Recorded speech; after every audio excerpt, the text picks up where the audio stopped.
পারতাম বান্দা, আমি তো বাধ্য করে আনুগত্য নিতে পারতাম, কিন্তু যদি বাধ্য করেই নিতাম তো পুরস্কার দেব কেন? তাইলে আর পুরস্কার দেব কেন? তাইলে আর জান্নাত জাহান্নামের কি দরকার? বিচার আচারের কি দরকার? আখিরাতের কি দরকার? হাসরের মাঠের কি দরকার?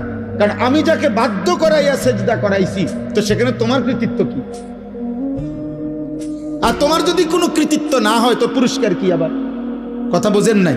ওয়ালাউ শি'না লাআতাইনা কুল্লা নাফসিন হুদাহা, আমি চাইলে পারতাম বান্দা, কিন্তু ওয়ালাকিন হাক্কাল কওলু মিন্নি, আল্লাহ বলে আমার চূড়ান্ত ফয়সালা নাফরমান। আজ এটা হাসরের মাঠ, আজ আমি মাফ করার দিন না, আজ হাসরের মাঠ বিচার করার দিন। আজ আমি বিচার করব। লা আমলাআন্না জাহান্নামা মিনাল জিন্নাতি ওয়ান নাসি আজমাইন। আল্লাহ বলবে, এই বেঈমান, তোর মতো কোটি কোটি নাফরমান মানুষ এবং জিন